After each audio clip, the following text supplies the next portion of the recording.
Good afternoon. अपना third chapter चल रहा था, ठीक है।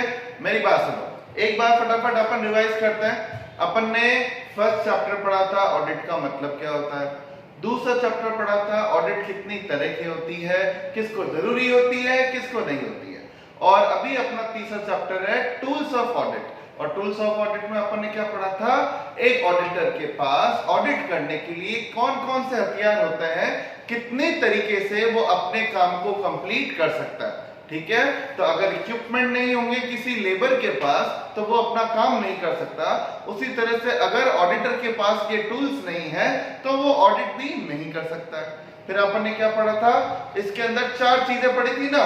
और एक ऑडिटर के पास क्या चीज होती है, ऑडिट प्लान, ऑडिट प्रोग्राम, तीसरा क्या था उसका क्या बोलते हैं ऑडिट एविडेंस, और चौथा क्या था वर्किंग पेपर। याद आ रहा है, मैंने सुरेश सर का एग्जांपल लिया था, आप उस एग्जांपल से प्लीज याद रखोगे। क्या पढ़ा था ऑडिट प्लान में, अपन ने क्या पढ़ा था, फटाफट सोचिएगा। ऑडिट प्लान मतलब मैंने आपको बोला था कि जब सर के फादर को पता चल जाता है कि बेटे की शादी तय हो गई तो कितना टाइम लगाना है, कितना खर्चा लगेगा, नेचर, टाइमिंग एंड एक्सटेंट, कितने रुपए, टाइम और किस तरीके से शादी करनी है, वो जब प्लानिंग करते हैं तो उसको क्या बोलते हैं ऑडिट प्लान। ऑडिट प्रोग्राम मतलब क्या था, ऑडिट प्रोग्राम मतलब था कि अपने प्लान को पूरा करने के लिए जिन लोगों को वो अपॉइंट करेंगे, ऑडिट प्लान में एक और काम होता है ना, लोगों को अपॉइंट करना। तो ऑडिट प्रोग्राम में क्या होगा, audit programme is a set of instructions. याद आ रहा है, मतलब अपने काम को पूरा करने के लिए सर के फादर अपने साथ के लोगों को जो इंस्ट्रक्शंस देंगे कि आप सबको ये काम करना है, इस तरीके से करना है, उसे क्या बोलते हैं ऑडिट प्रोग्राम, ठीक है। ऑडिट प्रोग्राम ऑडिट प्लान के हिसाब से चलता है, ऑडिट प्लान के ऑब्जेक्टिव को पूरा करने के लिए किया जाता है, और एक तरह से वापस वही एक इंस्ट्रक्शंस होते हैं जो ऑडिटर द्वारा, सर के फादर द्वारा अपने साथ के लोगों को दिए गए। तीसरा अपन ने क्या था ऑडिट एविडेंस। ऑडिट एविडेंस में अपन ने क्या पढ़ा था, कल कोई खर्चा फर्जी ना हो जाए, फालतू का नहीं हो जाए, खर्चों पे कंट्रोल रहे, फ्रॉड पकड़ा जाए, उसके लिए हर खर्चे का जो बिल मांगा जाता है उस बिल को क्या बोलते हैं अपन ऑडिट एविडेंस। याद आ रहा है। और लास्ट अपन ने एक पढ़ा था वर्किंग पेपर। वर्किंग पेपर याद है, वर्किंग पेपर मतलब कल कोई सर को ये नहीं सुना दे, सर के फादर को ये नहीं सुना दे, मैंने कहा था ना ओडबा नहीं दे दे कि आपने अपने बेटे की शादी में एक कमी रख दी, इस चीज का ध्यान नहीं रखा। तो फ्रॉम बिगिनिंग टू एंड कोई चीज छूटे नहीं, हर चीज का हिसाब किताब बराबर हो, कोई नाराज नहीं हो जाए, हर खर्चा प्रॉपर हो, उसका वन बाय वन हिसाब प्रॉपरली मेंटेन करने को क्या बोलते हैं working paper.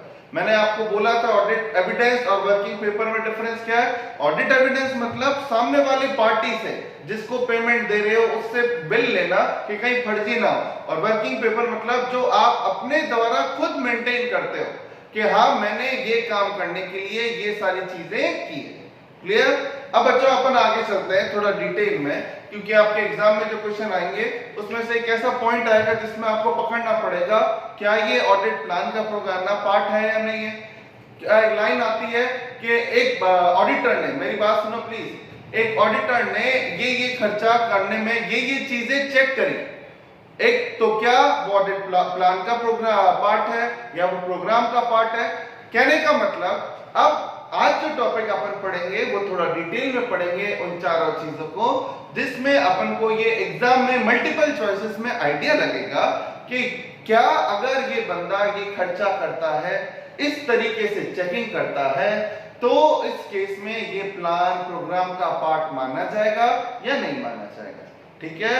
Last to last attempt में आया, ऑडिट प्रोग्राम में 4 डिसएडवांटेज दिए और बोला बताओ ऑडिट प्रोग्राम में इन 4 में से कौन सा डिसएडवांटेज नहीं है। तो तभी समझ में आएगा बच्चों जब आज जो अपना टॉपिक है वो आपको क्लियर है। ठीक है, तो पढ़ते हैं आगे अपन। ठीक है, आपको बताने की जरूरत नहीं, अब पहले चलते हैं ऑडिट प्लान पे। ठीक है, ऑडिट प्लान पे क्या पढ़ा था अपन ने, सुरेश सर के फादर का एग्जांपल लिया था, और आप सुरेश सर के फादर को एज अ ऑडिटर मानोगे। ठीक है। सुरेश सर के फादर ने जिस तरह से सारा काम करने के लिए नेचर टाइमिंग एक्सटेंट डिसाइड किया, उसी तरीके से एक ऑडिटर भी अपना काम पूरा करने के लिए नेचर टाइमिंग एक्सटेंट और किन किन लोगों को साथ में लेना है उसकी रिक्वायरमेंट तय करता है। तो एक काम करते हैं, आपकी भी थोड़े एक तरह से इंटरेस्ट बना रहे, तो सुरेश सर के फादर के एग्जाम्पल से ही ये चारों चीजें पढ़ते हैं। बच्चों टाइम पास के हिसाब से बिल्कुल मत लेना, मैं वापस बोल रहा हूं, क्योंकि हमें ये पॉइंट ध्यान में रखना है। रटे नहीं जाते, इतना सारा कोर्स है, रटोगे कैसे? तो फिर सर के एग्जाम्पल से ही आप लोग ये सारे पॉइंट ध्यान रखना। अब देखो, पहले पॉइंट नहीं पढ़ते, पहले अपन डिस्कस करते हैं। फर्स्ट है, ये ऑडिट प्लान अपना टॉपिक है, इसमें आपको क्या ध्यान रखना है? Consideration before planning. मतलब सुरेश सर के फादर जब अपना टाइम खर्चा किन किन लोगों को लेना है ये सब डिसाइड कर रहे होंगे, तो प्लान बनाने से पहले क्या क्या चीजें उनके दिमाग में होगी। मेरी बात ढंग से सुनना बच्चों, इन पॉइंट्स को मत पढ़ो, आप तो मेरी बात समझो।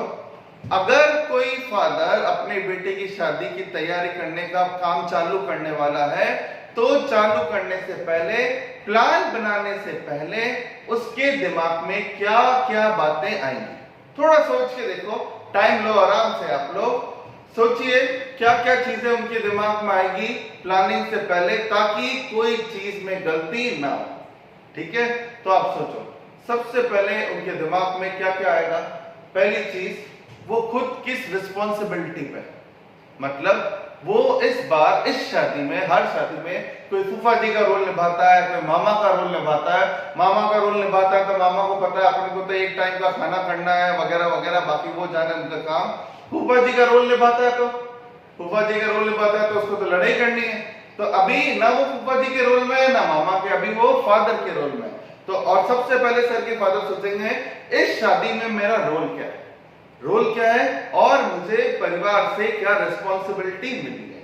तो फर्स्ट पॉइंट तो उनका दिमाग में आएगा, मेरा इस बार इस काम में मैं रोल क्या है और मेरी रिस्पॉन्सिबिलिटी क्या है। पहली तो चीज ये। दूसरी चीज क्या सोचेंगे? दूसरी चीज, कितने टाइम के अंदर मुझे शादी करनी है, कितना टाइम मेरे पास बचा है और किस तरीके से करनी है। ठीक है, तो पहले उन्होंने अपने आप को फादर मानते हुए कि मैं इसका फादर हूं, इसलिए मेरी ये रिस्पॉन्सिबिलिटी है, वो दिमाग में तय करी। उस फादर की रिस्पॉन्सिबिलिटी जैसे दिमाग में आई, तो नेक्स्ट चीज उन्होंने सोची, मुझे मेरे बेटे की शादी किस तरीके से करनी है और कितने टाइम में करनी है। दो चीजें क्लियर हुई। तीसरी चीज क्या होगी? तीसरी चीज बच्चों, दो पॉइंट जैसे हर फादर सोचता है। एक तो शादी में जरूरी चीजें क्या है? लोगों को बुलाना, शादी के कार्ड छपवाना, जगह बुक करवाना, हलवाई बुक कराना, गोल्ड बनवाना। ठीक है, तो तीसरी चीज वो सोचेंगे कौन कौन से इंपॉर्टेंट चीजों को मुझे कवर करना है। ठीक है, ताकि एक मेरा बजट बन सके कितना खर्चा होगा। और नेक्स्ट चीज उन्होंने तय कर दिया, गार्डन बुक कराना है, बैंड बुक करवाना है और क्या बोलते हैं गोल्ड करवाना है। तो नेक्स्ट चीज वो क्या सोचेंगे, इन चीजों में मुझे कहां तक खर्चा करना है। ऐसा नहीं है कि गार्डन बुक कराना 2 लाख में भी होता है, 20 लाख में भी होता है। तो अपना सबका एक स्टैंडर्ड फिक्स कर देंगे कि मैं जब प्लानिंग करूं इस गार्डन वगैरह ढूंढने की, तो एक तो रिक्वायरमेंट देख ली मैंने कि किन किन चीजों की जरूरत है, अब उनका बजट डिसाइड कर दिया। समझ में आया? नेक्स्ट चीज और क्या डिसाइड करेंगे, इस काम को करने के लिए कौन कौन से लोगों की रिक्वायरमेंट है। क्लियर हो रहा है ये? तो प्लीज एक बार ध्यान देना। हाँ, और एक और चीज सबसे जरूरी, हर आदमी जब कोई रिस्पॉन्सिबिलिटी हाथ में लेता है तो सबसे पहले सोचता है मैंने उस टाइम पे क्या किया था। मतलब सर के फादर को पहले खुद की शादी याद आएगी कि मेरी शादी में क्या क्या किया था मेरे फादर ने। मतलब पुरानी चीजें जो चली आ रही हैं वो दिमाग में लाएंगे, प्लस समय के साथ, टाइम के साथ क्या क्या चीजों में चेंज आ गया। पहले के जमाने में लेडी संगीत वगैरह होते नहीं थे, सीधा गए, शादी हुई, बस। तो पहले तो एक तो वो सोचेंगे कि हाँ मेरे टाइम पे शादी में क्या क्या प्रोग्राम होते थे, प्लस टाइम के साथ साथ नए नए प्रोग्राम्स क्या ऐड हो गए। तो बच्चों ये बिना पॉइंट एक बार पढ़े सोचो, मेरे को भी याद होगा, आपको भी याद हो जाएगा क्या क्या रिक्वायरमेंट होती है किसी प्लान को बनाने से पहले किसी लड़के के फादर के दिमाग में। लड़का मतलब सुरेश सर के फादर के दिमाग में। तो फर्स्ट पॉइंट क्या दिमाग में आएगा, मैं क्या रिस्पॉन्सिबिलिटी में हूं, ठीक है, मुझे किस रिस्पॉन्सिबिलिटी में रखा गया है और क्या क्या रिस्पॉन्सिबिलिटी मुझे निभानी है। ठीक है, उन्होंने खुद का ओहदा देखा और खुद की रिस्पॉन्सिबिलिटी को पहचाना। ठीक है, फर्स्ट पॉइंट समझ में आया। दूसरा पॉइंट, जैसे ही उनको लगा कि हाँ इस वक्त मैं फादर के रोल में हूं, तो नेक्स्ट पॉइंट कितने टाइम में करनी है और किस तरीके से करनी है, सेकंड पॉइंट ये सोचेंगे। तीसरा, उनके टाइम में जो शादी हुई थी उनकी, उसमें क्या क्या रीति रिवाज फॉलो किए थे। चौथा, टाइम रहते के साथ साथ नए नए रीति रिवाज और क्या ऐड हो गए, 4 पॉइंट हो गए। पांचवा, क्या क्या इंपॉर्टेंट चीजें उनको कवर करनी है ताकि कोई चीज बैंड बाजा ये गोल्ड वोल्ड छूट नहीं जाए। छठी चीज, वो चीजें जो इंपॉर्टेंट एरियाज है उनमें किस लेवल तक खर्चा करना है, वो भी वो पॉइंट दिमाग में लेंगे। प्लस कौन कौन लोगों को मैं इन्वॉल्व करूं और उन पे मैं कितना भरोसा कर सकता हूं, ये चीज दिमाग में आती है। समझ में आ रहा है? सेम पॉइंट अब आप ध्यान दो। ठीक है, फर्स्ट समझना प्लीज। जिस तरह से सर के फादर ने एक रोल निभाया, उसी तरीके से एक ऑडिटर भी रोल निभाता है बिफोर कंडक्टिंग ऑडिट। तो प्लीज सुनो, सर के फादर की तरह ऑडिटर भी क्या करेगा, पहले वो सोचेगा मुझे क्या एंगेजमेंट, मतलब मेरा क्या ओहदा है इस कंपनी में और मुझे रिस्पॉन्सिबिलिटी क्या दी गई है। तो सबसे पहले वो अपनी पोस्ट के बारे में सोचेगा और रिस्पॉन्सिबिलिटी सोच लिया। सेकंड पॉइंट, ऑडिटर क्या सोचेगा, मुझे कितने टाइम में ऑडिट करनी है और किस तरीके से करनी है। बिना पॉइंट देखे ही अपन बात करें तो पहला, ऑडिटर ने खुद की पोस्ट को देखा, रिस्पॉन्सिबिलिटी को देखा। नेक्स्ट पॉइंट, पोस्ट रिस्पॉन्सिबिलिटी के बाद कितनी टाइम में करनी है ऑडिट, किस तरीके से करनी है। तीसरा, मैंने पहले जो ऑडिट कर रखी है वो किस तरीके से करी, मैंने बताया था ना उन्होंने जब शादी हुई तो कैसे हुई। तो तीसरा ये पॉइंट। चौथा, टाइम के साथ साथ इस ऑडिट में बदलाव क्या आया है वो चीजें सोचेगा। पांचवी चीज क्या सोचेगा कि क्या क्या ऑडिट के अंदर इंपॉर्टेंट एरियाज है, किन किन एरियाज को मुझे ऑडिट करते वक्त कंप्लीट कवर करना है। छठा, वो जो इंपॉर्टेंट एरियाज है उसमें मटेरियल चीजें क्या क्या, मटेरियल चीजें मतलब खर्चा तो बच्चों की कंपनी में रोज चाय पानी का भी होता है, क्या वो चाय पानी को भी उसी ढंग से चेक करें जैसे खर्चा बड़ी बड़ी मशीनों पे किया जाता है। तो अगला चीज, मटेरियल चीजें क्या क्या है, किन किन लोगों के साथ वो काम करेगा और उन पर कितना भरोसा करता है। तो प्लीज फटाफट एक बार आओ, मुझे रखवाना है इसलिए बार बार मैं रिपीट कर रहा हूं और कोई मोटिव नहीं है मेरा। तो पहला, terms of engagement and statutory responsibility, ये कौन सोचेगा, ऑडिटर, ऑडिट करने से या ऑडिट प्लान बनाने से पहले कि मेरा ओहदा क्या है, मेरी रिस्पांसिबिलिटी क्या है। नेक्स्ट, कितने टाइम में और किस तरीके से मुझे रिपोर्ट बनानी है। तीसरा, अकाउंटिंग पॉलिसी फॉलोड, मतलब करंटली या पहले चल क्या रहा है, इफेक्ट ऑफ न्यू अकाउंटिंग और ऑडिटिंग, पहले कैसे चलता आ रहा है और नई तरीकों, समय के साथ नई तरीके अकाउंटिंग पॉलिसीज क्या चेंज हुई है वो चेक करेगा। Next, identification of significant audit areas, किन किन चीजों को बिना कवर किए काम पूरा नहीं होगा। नेक्स्ट, वो जो ऑडिट एरियाज है इंपॉर्टेंट उसमें मटेरियल चीजें क्या क्या है, किस खर्च 5,000 से ऊपर 10,000 से ऊपर का खर्चा चेक करना है, वो एक सेटअप करेगा कि मुझे किस लेवल पे काम करना है। Next, degree of reliance on accounting system and establish staff requirement, कितने स्टाफ की उसको इस काम को करने में रिक्वायरमेंट होगी और इस अकाउंटिंग सिस्टम पर जो काम वो चेक करने जा रहा है उस पर किस लेवल तक भरोसा किया जाए। ये सब चीजें पूरी समझ में आने के बाद वो प्लानिंग करता है। क्लियर हुआ? तो प्लानिंग से पहले ये चीजें किसके दिमाग में होती है, ऑडिटर के। क्लियर, समझ में आ रहा है? आप लोग ये पॉइंट्स को दिमाग में बैठा देना। वापस बोल रहा हूं, कोई फर्क नहीं पड़ता टाइमिंग से, आप वापस सुनो क्या क्या चीजें होती है। पहली चीज क्या दिमाग में रखेगा, मेरी पोस्ट क्या है, मेरी रिस्पॉन्सिबिलिटी क्या है।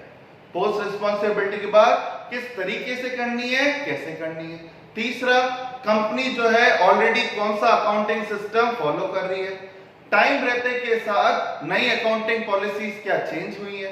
पांचवा, इंपॉर्टेंट एरियाज कौन कौन से हैं, उसमें मटेरियल लेवल कितना है, स्टाफ की रिक्वायरमेंट कितनी है और मैं भरोसा कितना कर सकता हूं। मुझे भी याद हुआ, आपको भी हो जाएगा कि ये चीजें ध्यान रखनी होती है ऑडिट करने से पहले। ठीक है, क्लियर? 4 ऑप्शन में बच्चों मैं इसलिए बोल रहा हूं, एक बार आया था इन 4 ऑप्शन में, एक था ऑडिट प्लानिंग कंसिडरेशन में कलेक्टिंग ऑफ ऑडिट एविडेंस। अब ऑडिट एविडेंस जैसा भारी पॉइंट आता है तो उनको लगता है कि बच्चों को कि ये तो पार्ट होगा, ऑडिट एविडेंस तो जब ऑडिट करोगे तब कलेक्ट करोगे ना। प्लान विंग बनाने से पहले ही ऑडिट कैसे एविडेंस कैसे कलेक्ट किए, तो ये पॉइंट इस हिसाब से बच्चों जरूरी है। आप समझ के जाओगे तो पढ़ते ही क्लियर हो जाएगा। नहीं, ऑडिट करने से पहले ये चीजें दिमाग में रखता है, एविडेंस कब कलेक्ट करता है, खत्म पॉइंट। ठीक है, नेक्स्ट पॉइंट पे चलते हैं। Next point audit programme. Audit programme मतलब क्या बताया था, अपने प्लान को पूरा करने के लिए, अपने प्लान को ऑब्जेक्टिव को कंप्लीट करने के लिए जो इंस्ट्रक्शंस अपने स्टाफ को दिए जाते हैं कि आप लोगों को ऐसे ऐसे काम करना है, वो होता है ऑडिट प्रोग्राम। ठीक है, तो एक ऑडिटर, जैसे सुरेश सर के फादर का एग्जांपल क्या लिया था, सर के फादर जो अपने भरोसे के लोगों को उनकी एबिलिटी के अकॉर्डिंग, ढंग से समझना, अपने भरोसे के लोगों को उनकी एबिलिटी के अकॉर्डिंग काम बांटेंगे कि तेरा टेंट का काम होगा, तेरा खाना संभालेगा, तू लोगों को लेके जाएगा आएगा, तो वो उनकी एबिलिटी के अकॉर्डिंग जो काम बांटा, दैट इज ऑडिट प्रोग्राम। अब बच्चा एक बात बताओ, सर के फादर बहुत ध्यान रखते हैं इस चीज का कि मैं जो रिस्पॉन्सिबिलिटी अपने लोगों को दे रहा हूं वो इस तरीके से दूं, तो सर के फादर को फायदा क्या मिलेगा, सोचो, बिना पढ़े सोचो। अगर सर के फादर अपने इंस्ट्रक्शंस पॉइंट टू पॉइंट ढंग से देते हैं, एबिलिटी के अकॉर्डिंग देते हैं, तो उस केस में सर के फादर को शादी के अंदर क्या क्या फायदा होने वाला है, क्या क्या फायदा होगा, समझो। Ensuring covering of all important areas. उनको प्रोग्राम बनाते वक्त जैसे जैसे रिस्पॉन्सिबिलिटी बांटेंगे उनको समझ में आ जाएगा जो जो शादी के काम होते हैं वो सारे एरियाज मैंने कवर कर लिए।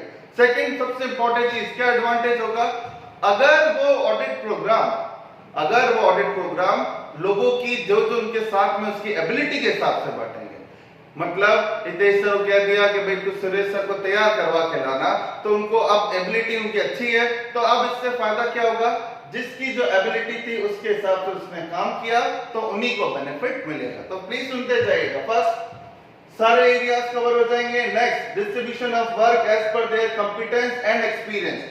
जो जैसा काम जिसमें एक्सपर्ट है उसको वैसा काम मिलेगा, तो ऑडिट प्रोग्राम अच्छा होगा। Decrease scope of misunderstanding. अगर सब लोगों को पता है हमारे बॉस ने क्या काम दिया है, तो फिर मिसअंडरस्टैंडिंग जैसी चीज नहीं रहेगी। चौथा, असरटेनिंग ऑफ वर्क लेवल। अगर उन्होंने काम ढंग से सबको बांटा है और तो अभी तक कितना काम बाकी रह गया ये भी जानने में उनको आसानी रहेगी। बच्चों, ये जब तक पॉसिबल नहीं हो सकता जब तक सर के फादर पेपर पे ये चीजें नहीं लिख ले कि भाई ये तेरा काम है, तेरे को इस दिन इतना इतना काम करना है, तो उनको पता चल जाएगा हाँ ये एक्सपर्ट है इस चीज में, मुझे फायदा देगा। इसको मिसअंडरस्टैंडिंग अभी पूछ ले, तेरे को कुछ चीज समझ में नहीं आई तो वो बता देगा, तो मिसअंडरस्टैंडिंग भी नहीं हुई, काम कितना बाकी रह गया ये भी पता चल गया। Evidence against charge of negligence. कल कोई सर के फादर को उड़वा दे दे कि ये काम आपने ढंग से नहीं किया, तो कैसे ढंग से नहीं किया, देखो पूरी शीट बना रखी है मैंने कि इस काम को इस बंदे को दिया था और ऐसे करने को दिया था, तो कल कोई आप पर इल्जाम लगाए तो उसके लिए भी काम आएगा। और last point, audit record for future reference. Future में भी तो शादी करवानी होगी सर के मान लो भाई की, बहन की, जो भी बाकी है उसकी, तो सर के फादर को ही बेनिफिट होने वाला है कि उस वक्त किस किस बंदे ने ढंग से काम किया था उसी को काम दो।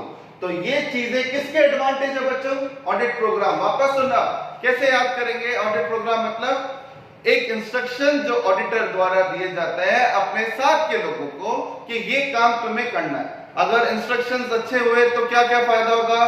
फर्स्ट पॉइंट सारे एरियाज कवर हो जाएंगे। दूसरा, मिसअंडरस्टैंडिंग जैसी चीज नहीं रहेगी।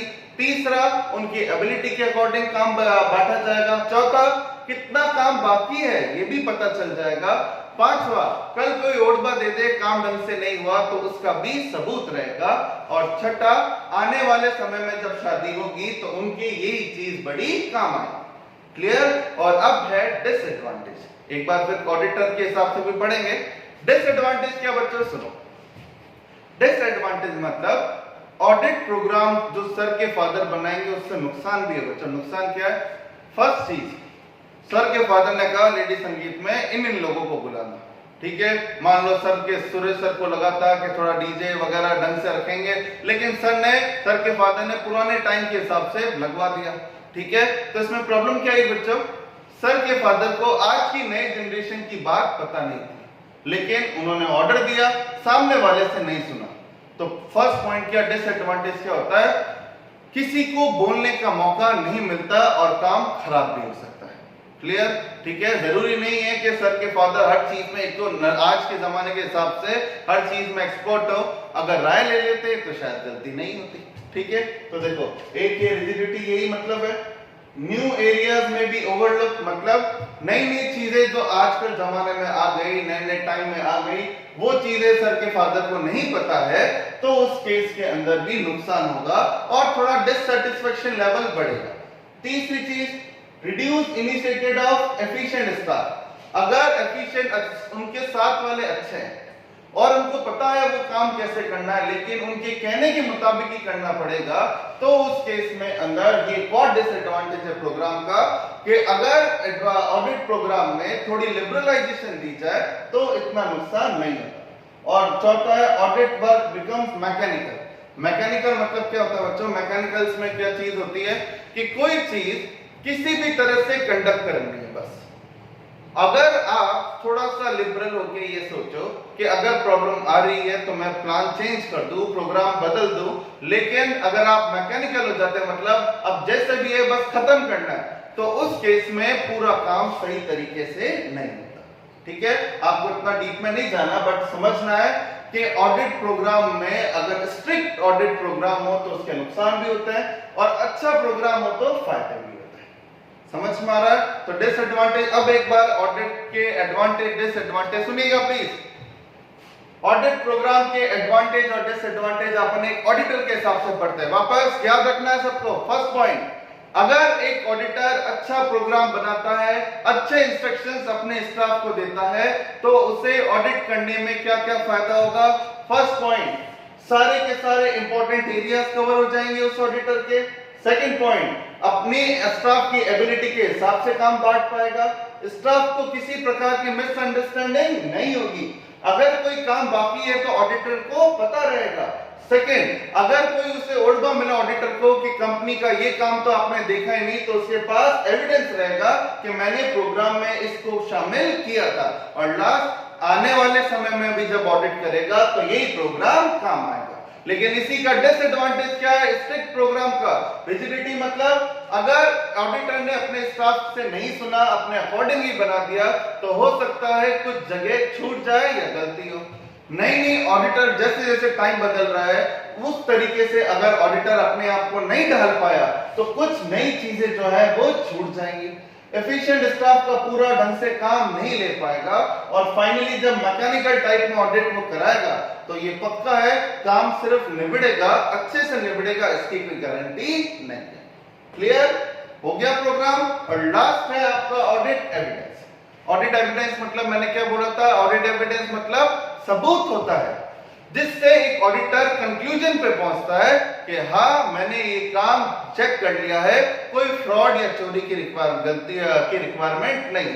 सुनो प्लीज, ऑडिट एविडेंस में एसेंशियल रिक्वायरमेंट क्या है? क्या है मेरी बात सुनो प्लीज, ढंग से समझना। मान लो सर का एक दोस्त आया सर के फादर के पास और बोला कि अंकल ये 20,000 रुपए दो। तो उन्होंने बोला 20,000 किसके? तो उन्होंने कहा ये 20,000 रुपए आपने बोला था ना बैंड वाला बुक करना है, तो मैं बुक करवा के लाया। तो अब सर के फादर कहेंगे ठीक है ले ले मेरे से 20,000, सबूत तो ला, 20,000 रुपए कहाँ है ना आपका, बिल वगैरह तो ला। तो अब वो बिल लाएगा। ठीक है, अब बिल में सर के फादर क्या ध्यान रखेंगे आप बताओ? मतलब सर के फादर को डाउट है पक्का कि इस लड़के ने बीच में कुछ ना कुछ कमीशन रखा है या कुछ फेक एक्सपेंडिचर बता रहा है। तो अब आप बताओ सर के फादर उस बिल को चेक करते वक्त क्या क्या चीजें दिमाग में रखेंगे ताकि उनको यकीन हो जाए कि वाकई बैंड वाले ने 20,000 रुपए लिए? पहली चीज क्या देखेंगे वो? सफिशिएंट। सफिशिएंट मतलब उस बिल में प्रॉपर तरीके से बैंड वाले का नाम, मोबाइल नंबर वगैरह वगैरह, प्लस किस तारीख की बुकिंग है, क्या क्या है, वो सब होना चाहिए। Next, reliable. रिलायबल मतलब ऐसा बैंड वाला जो एग्जिस्ट ही नहीं करता, फर्जी एक बिल बना के लिया है तो वो नहीं चलेगा। सोर्स एंड नेचर, समझ में आ रहा है? किस जगह का है वो, वाकई में वो चीज एग्जिस्ट करती है या नहीं, और जो बैंड में उन्होंने चीज चाहिए थी वो सब है या नहीं। तो रिलायबल मतलब क्लियर हुआ। पहली चीज तो बिल लेकर आओ, ठीक है, बिल में ऐसा होना चाहिए, सब चीज मेंशन होनी चाहिए। सेकंड, जो बिल में जो जो चीजें हैं वो भरोसेमंद भी होनी चाहिए कि हाँ ये बैंड वाला एक्चुअल में मेरे से ही नहीं सबसे ही 20,000 रुपए लेता है, एक्चुअल में एग्जिस्ट भी कर रहा है, गुडविल भी अच्छी है। तो ये रिलायबल और रेलेवेंट। रेलेवेंट मतलब फर्जी उसके अंदर ऐसे ऐसे काम लिख के आए कि बैंड बाजा वाला पटाखे भी फोड़ेगा, ये भी फोड़ेगा। सर कहीं मुझे मतलब नहीं है, जो काम मैंने उसको दिया है वो कर रहा है। क्लियर हुआ? तो प्लीज सुनिएगा, ज्यादा टाइम वेस्ट नहीं करते, वापस चलते हैं। सर के फादर ने ये चीज ध्यान रखी, तो ऑडिटर भी ये ध्यान रखता है कि जब कोई बंदा उसके सामने सबूत लाके दे कि ये खर्चा इस तरीके से हुआ है, तो ऑडिटर उस सबूत को चेक करने के लिए क्या देखेगा? सफिशिएंट। क्या वो बिल पूरा सफिशिएंट है या नहीं है, सारी चीज मेंशन है या नहीं। सेकंड चीज, जो बिल सफिशिएंट तो है, पूरी चीजें लिखी है, तो क्या वो रिलायबल है या नहीं है। रिलायबल मतलब क्या उस पर भरोसा किया जा सकता है या नहीं, किस दुकान का बिल है, किस तरीके का बिल है, वो चीज चेक करेगा। तो पहले सबसे पहले एविडेंस कलेक्ट करेगा, सब बिल लाएगा, बिल रिलायबल है या नहीं वो चेक करेगा। और तीसरा, इस खर्चे से वो खर्चा रिलेटेड है या नहीं वो चेक करेगा। रेलेवेंट मतलब बिल लाना है एसी का, वो लेकर आ गया इलेक्ट्रिक इक्विपमेंट का, तो वो कहेंगे कैसे पता चल रहा है कि इलेक्ट्रिक इक्विपमेंट और एसी एक ही चीज का बिल है। तो ये तीन चीजें कौन चेक करता है बच्चों? ऑडिटर। ठीक है, तो किसी सबूत पे आप लोग भी भरोसा करोगे, तो भरोसे से पहले क्या क्या चीज चाहिए? क्या वो सफिशिएंट सबूत है या नहीं, सबूत है तो उस पर भरोसा किया जा सकता है या नहीं, और उसमें सारी इंपॉर्टेंट इंफॉर्मेशन है या नहीं। ठीक है, ये तीनों पॉइंट रट के जाना है, इसलिए मैं बार बार रिपीट कर रहा हूं। और last point, technique of obtaining evidence. Technique of obtaining evidence, एक एक पॉइंट एज इट इज रट के जाओगे आप लोग। टेक्निक मतलब होता है तरीका, किस तरीके से सबूत इकट्ठा किया जाए। समझ में आ रहा है? जैसे कि ये एग्जांपल थोड़ा सा अच्छा लगे शायद आपको। सर के फादर जो है अब लड़की वालों की तैयारी देखना चाहते हैं कि कल ऐसा नहीं हो कि मैंने कहा था कि शादी में बारात जब आए जब ये चीजें ध्यान रखना, और उन्होंने इसका इंतजाम किया या नहीं। तो अब बच्चों उसके अंदर है क्या? अब ये है उनमें डायरेक्ट लड़की के फादर को फोन करे तो वो तो ये बोलेगा हाँ साहब जो आपने कहा था सब रेडी है। लेकिन अब सर के फादर को खुद को निश्चिंत होना है, निश्चिंत होना है। तो आप सोचो, सर के फादर चाहते हैं कि मेरी बारात का स्वागत अच्छा हो, खाना अच्छा हो, उसको सेटिस्फाई होने के लिए वो क्या तरीका अपनाएंगे?